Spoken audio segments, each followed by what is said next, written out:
the technology or those that support them, their lobbies. We are concerned about the socio-economic impact that this might have on Zambia. Like I mentioned, we have a growing organic market, but we also have a challenge of consolidating power into the hands of the private sector. So GMOs are mainly a technology that is in the hands of the private sector. And when it comes to intellectual property rights, this is one of the challenges and also one of the points at which they are criticized to say that there is too much. Intellectual property rights rules apply that are applied are very strict, very stringent. They are different from how you can even propagate or sell hybrids because they take away power from the people. They consolidate power in the hands of the private sector. We are already, our food system is already in the hands of the private sector. The chemicals that we use, the seeds. Zambia produces a lot of maize seed, for example, and this maize seed is produced here in Zambia, but produced by foreign companies.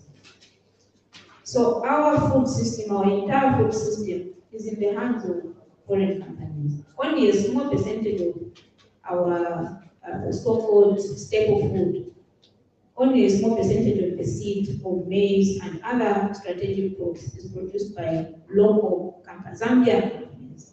Most of it, I think studies have shown that up to 70-80% of our strategic crops seeds are produced by foreign companies.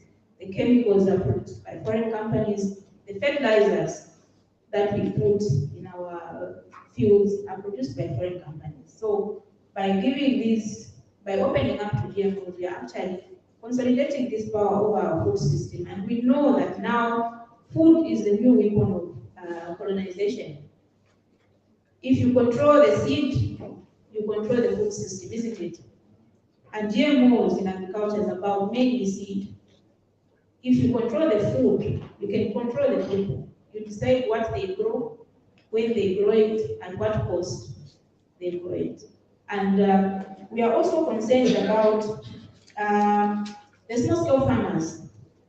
The small-scale farmers, there is nowhere in the world where GMOs have been introduced in agriculture where small-scale farmers have benefited from this technology.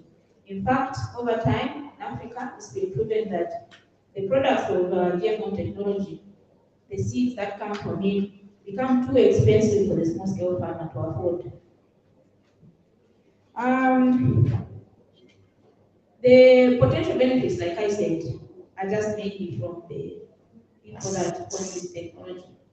But countries like I said, in Africa that have adopted the GM technology, Kenya, for example, had a maize project for 10 years that eventually was phased out because they discovered that the seed was becoming too expensive for the small-scale farmer. They couldn't afford it for the ordinary farmer, for the emerging and the small-scale farmer.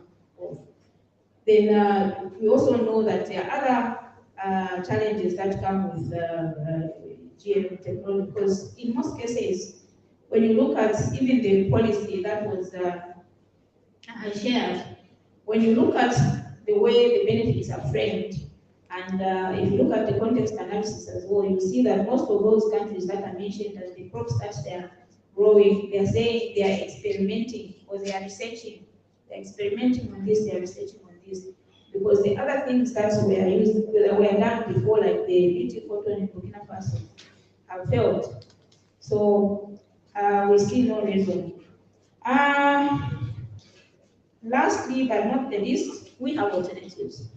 And today, I hope that the groups that are in here can help us elaborate those alternatives so that now the narrative for us will remain about what we want to see rather than what we don't want to see. Because I think that the policy process has run its course, especially going to the extent of the national validation. And we still see it being more promotional towards the introduction of GMOs, and particularly in the agriculture sector. And it mentioned that Zambia will subject its strategic crops to research in genetic engineering.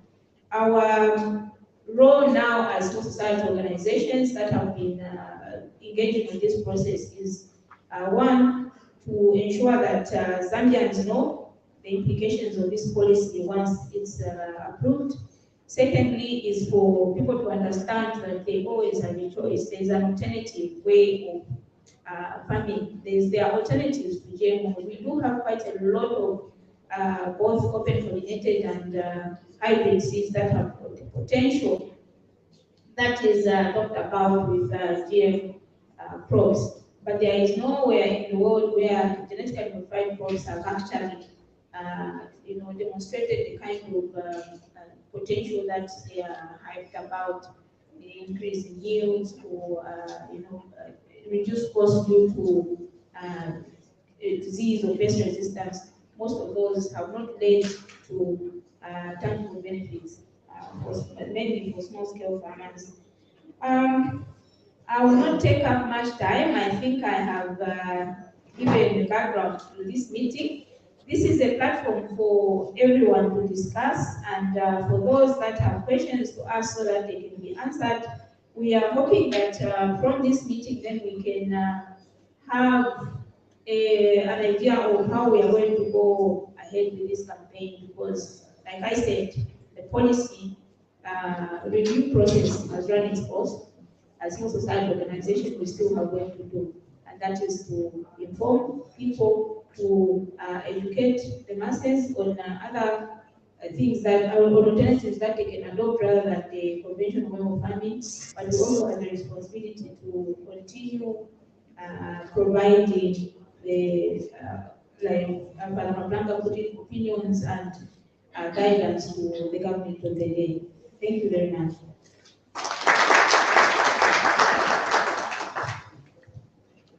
Thank you so much for that rich background, Madam Titi. So, from that background, a key point noted, the shift from a precautionary stance to a promotional stance. Then you have another key sentence, a very simple sentence, but profound in itself. He or she who controls the seed controls the food. So the question is, in whose hands do we want our food systems to be? Very important question for us to answer. I'll now hand over the floor to Madam Frances Davis from Zaab. She'll give us an update on the proposed Biotechnology and Biosafety Policy, and that update will focus on overarching and key technical concerns. Francis, the floor is yours.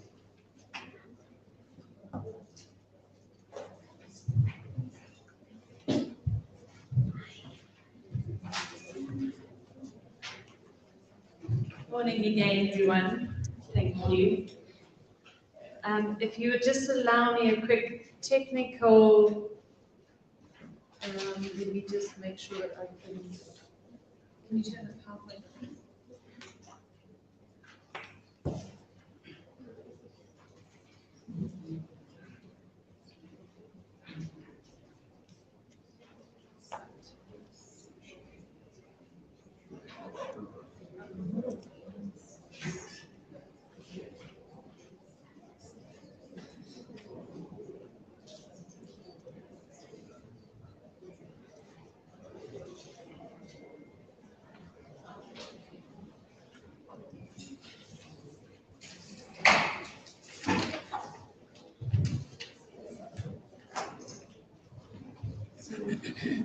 You can give me here.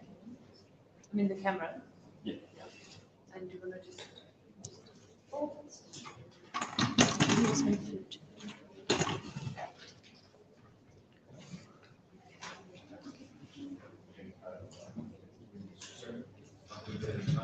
Are you able to sit down? Okay, yeah, sure. Otherwise, I'm looking only at you. So good morning, and thank you very much for being here.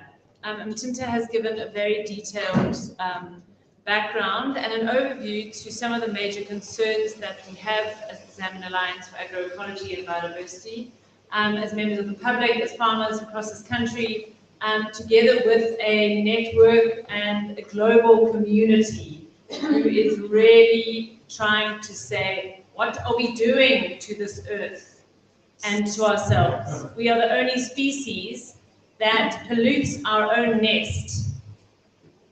We are killing this earth and we are manipulating the very life source that we survive off. And as Father Maplanga so well opened, is that in the Laudato Si and Pope St. Francis, and I think many texts from across the faith communities, ask us to look after the earth, which is our common home. And do we really have the right to play God and manipulate what is now proposed with new genetic engineering technologies, not only single organisms, but entire species and entire ecosystems. So we're looking at landscape scale manipulation. Do we have any idea what we are really doing? So yes, technology is fantastic. Yes, this microphone is technology. The hand hoe is technology. Farmers' seeds that have been bred over thousands of years by farmers are also farmers' technologies. But also we know that some technologies have gone terribly wrong. And that's why we do technology assessments. To understand, is this technology going to benefit us or is it not going to benefit us? And if it is going to benefit us, who is it going to benefit? Is it going to benefit an elite minority or is it going to benefit the majority? And that is really the question that we need to be asking with this national policy amendment, is whose benefit is this in? So Mtinta has given a very good background to some of the overarching concerns, and we have a statement that I would like to read out for the purpose of the media here. So thank you so much, media, for being here. But right now, what I would like to move directly into is the comments on the latest policy draft so that we can share those. And then this is really a space where we are asking for concerned stakeholders to come up and share their concerns. So all of this is going to be captured by media. It's going to be captured on the video that we can make into a documentary and short clips to ensure that everyone's voices are heard. And I think that's really important, is whether you are for or against genetic engineering, is that we need to consider stakeholder engagement primarily, and we need to consider the wide range of stakeholders who this affects, and the very diverse impact that a policy change like this will have. So we ask after this, anyone who's going to make statements to come up here, and then we can share our statements and we're going to capture them and record them with the media so that we can have a conversation around some of the concerns that are coming from across the sector. So thank you so much. If that's okay, I'm going to proceed. So this is the latest policy that I'm just waiting.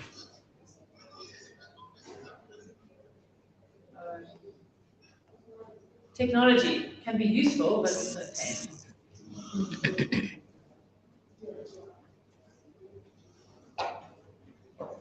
Alfonso, can you mute yourself? Sorry about that. Okay, so this policy we have been following since the first draft that we received a copy of in 2017. We have submitted intense and in-depth comments, technical comments to these policy drafts since 2017.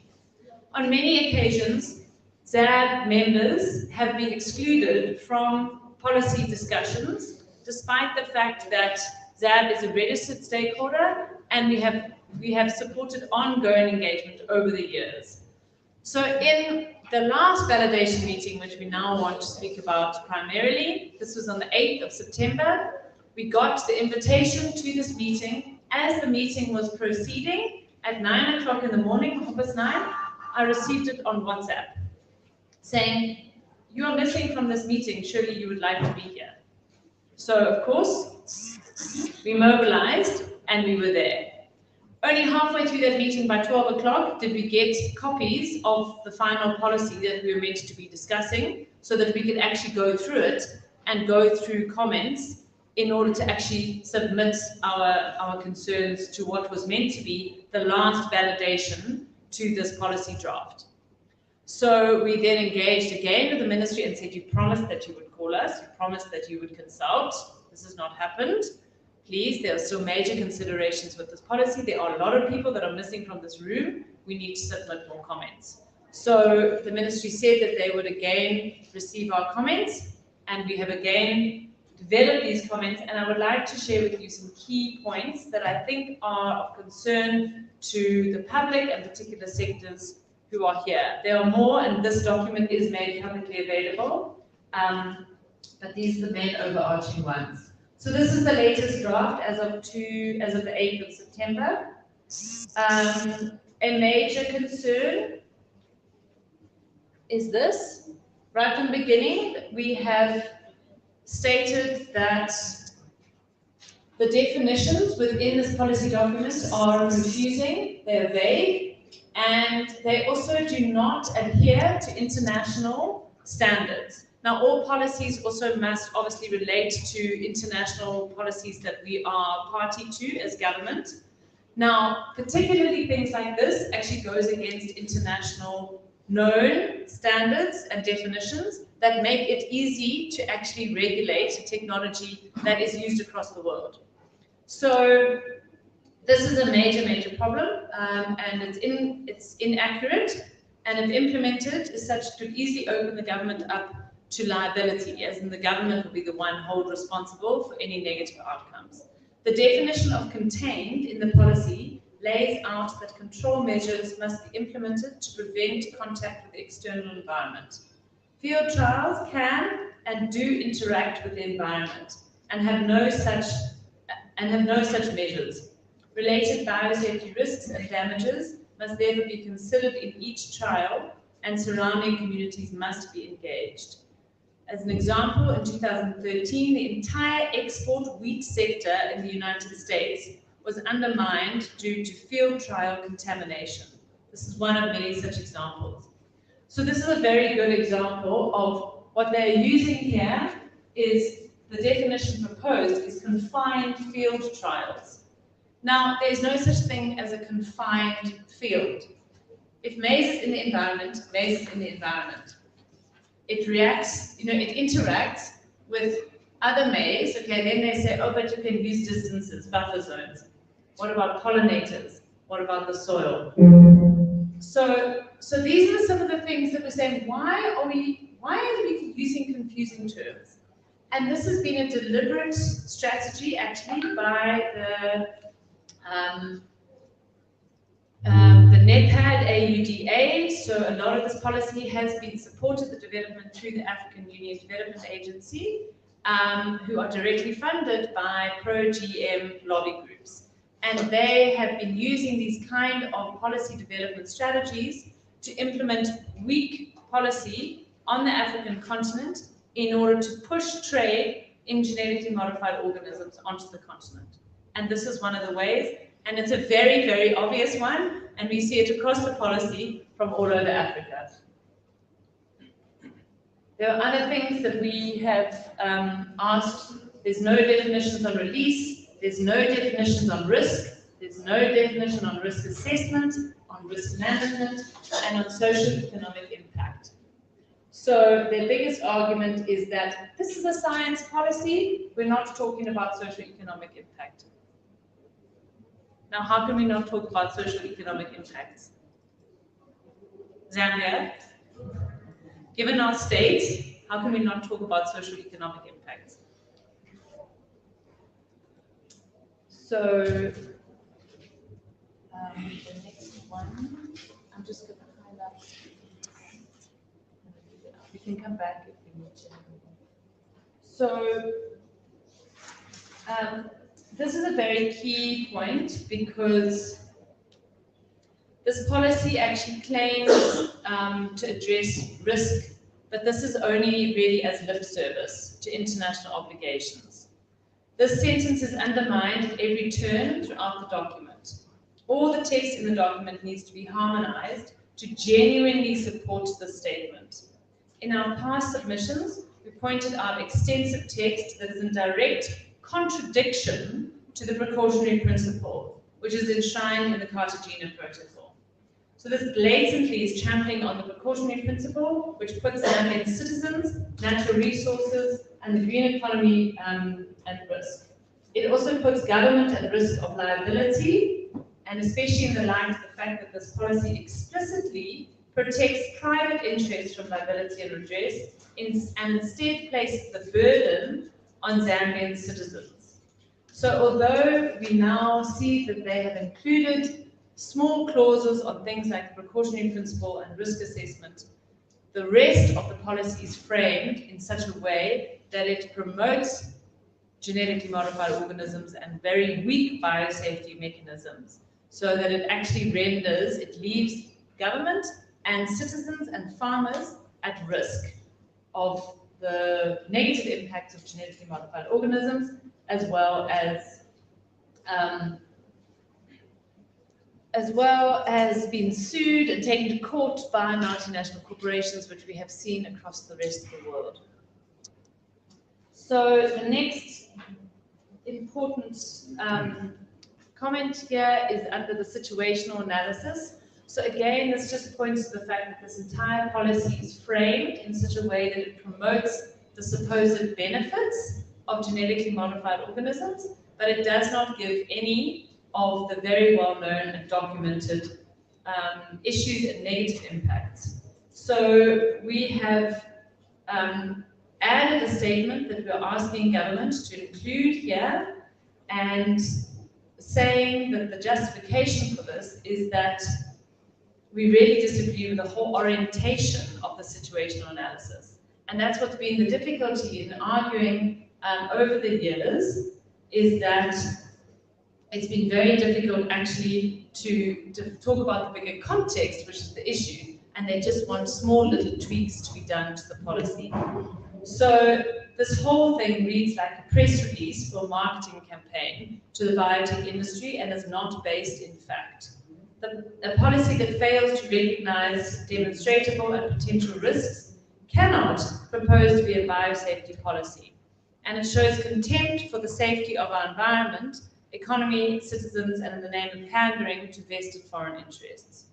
So this whole section should be deleted, as a definition is not given for the term, and this policy does not adequately deal with controversy surrounding biosafety association with this technology.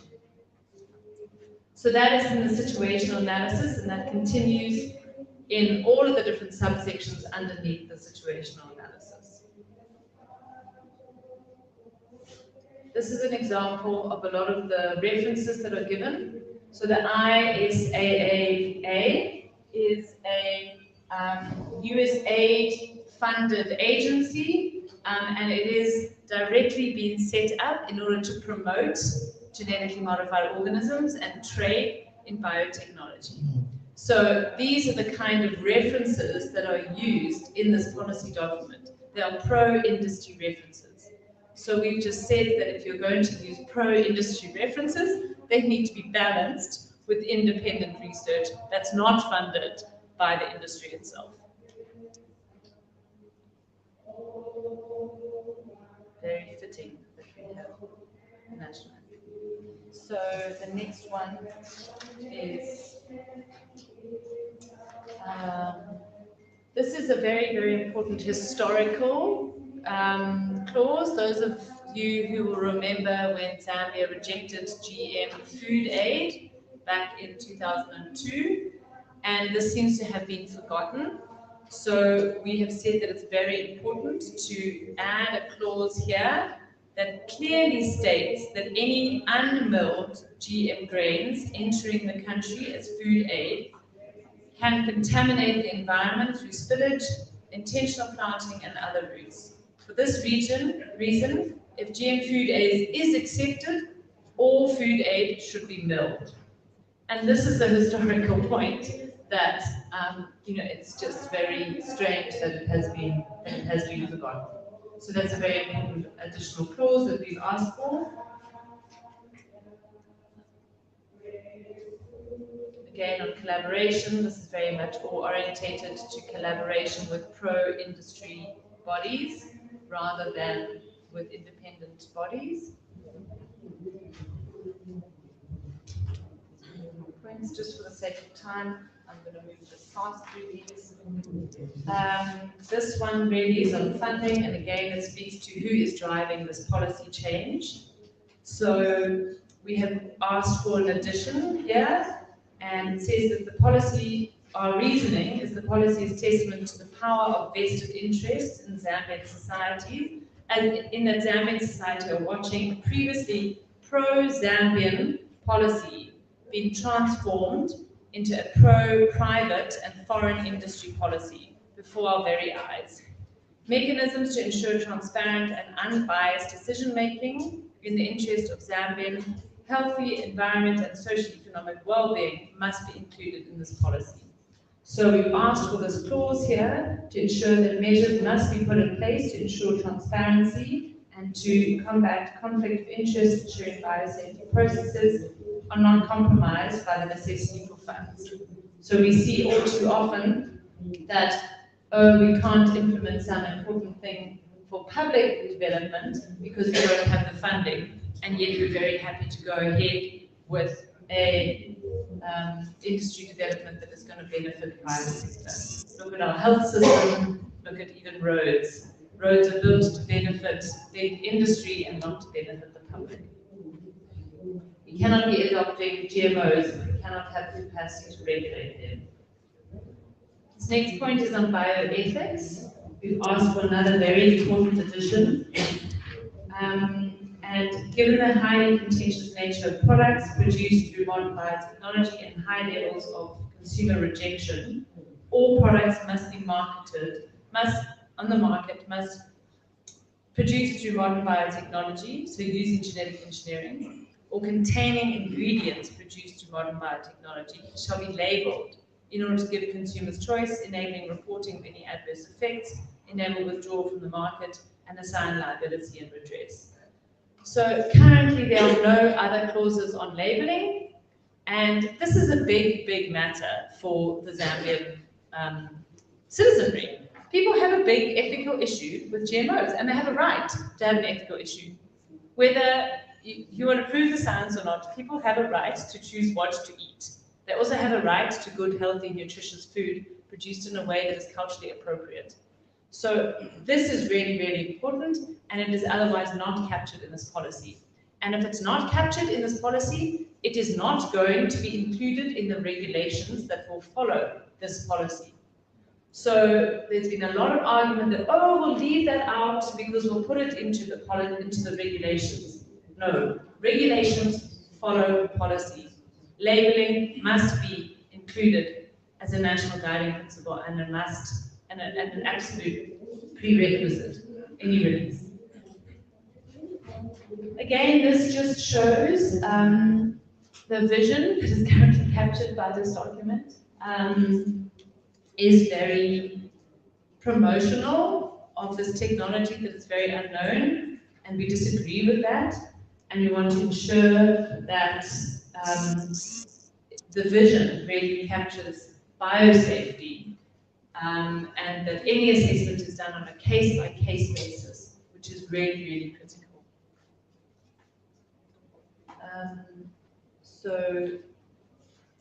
Okay, I mentioned liability and redress again. I just want to draw everyone's attention to this.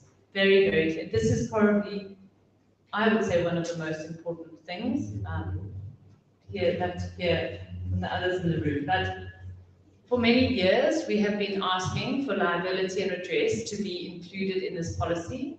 in our current law, liability and redress is very clear and very strong, which is one of the reasons why seed companies, agrochemical companies, the biotech industry have been pushing government over the years to say, hey, get rid of that act, get rid of that act, because the responsibility for any damage lies on the manufacturer. So if I make a technology that malfunctions and that does harm, I am responsible for those damages. And that is the case in the current laws, which was a renowned, and that law is a renowned regulation.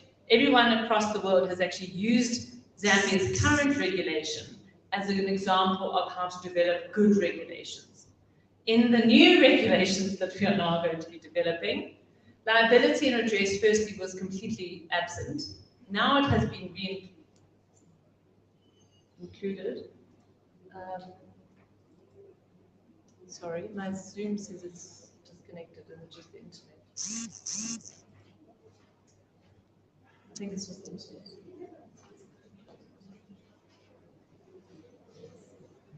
Is it your internet? Just 1 minute. Georgina, is it your internet?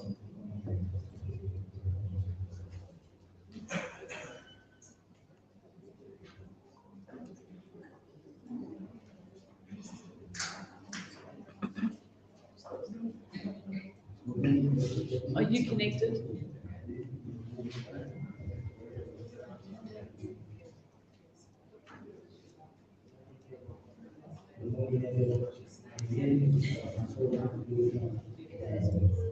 Sorry about this. Right.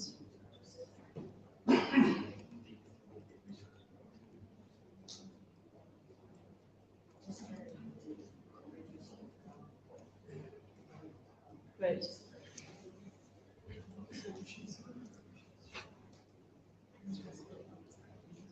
Can I go? Okay, so sorry about that. Liability and redress. In the current version that could go to cabinet any day, puts the responsibility on the user. So you can see there, borne by the user or importer. So that means if a farmer buys genetically modified seed and that seed goes wrong, or that seed contaminates other crops, the responsibility is put on the farmer as opposed to the manufacturer. So what happens in the United States is that there are thousands and thousands of court cases where Monsanto sues farmers for so-called stealing their technology, because there has been cross-contamination from one crop into the other. Suddenly my crops have their technology in it, and suddenly I have been sued millions and millions of dollars because I have stolen their technology. So all of the responsibility lies on farmers and consumers, and also then the government. What about the health impact, the environmental impact? With new technologies, the manipulations are broad scale, as we've said, and so this absolutely cannot be the case. So we have proposed a new clause that we have added in there, and I think just to give you this background, so it's very troubling that the default position on liability and redress is on the end user. This could set farmers up as scapegoats for technology failures under the excuse that they did not use the product properly. For example, in 2009 in South Africa, 200,000 hectares of GM maize did not flower due to a problem in the breeding and genetic engineering of that variety.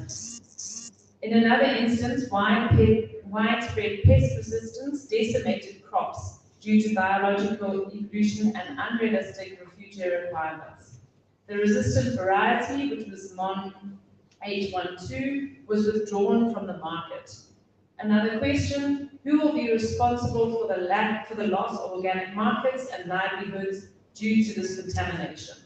So all of the economic losses are not then held under this current clause. Who will be liable for pesticide drift damaging neighbors' crops, as has happened in dicamba-resistant soya in the United States? Biotechnology producers being held all responsible, and end users who are often already based on the margins being burdened by the risks of this new technology. So that's the submission that we've made to the ministry. And then lastly, we can go through more of these, but I just want to highlight in the policy objectives and measures is that you will see a lot of the objectives around strengthening research and commercialization of biotechnology. And we have said that, again, this just shows how much this is a promotional policy rather than a biosafety policy. So we've added clauses to each of these objectives. Again, promote public awareness, and we've said and biosafety. Again, conflicts of interest. So the last very important thing is that on the institutional framework, international agencies have a seat at the table in the institutional legal framework, but local civil society organizations and farmers do not. So we cannot have outside foreign agencies sitting on our policy discussions, and yet civil society are not there. This is really a matter of public interest, and public citizens and representatives need to be part of the institutional framework guiding this principle. So thank you very much. You'll see where we've added all of these others. These are available, and I will share this document so that everyone can go through it more, and we will then be capturing everyone else's comments and submissions that will then be submitted further to the ministry after this meeting again.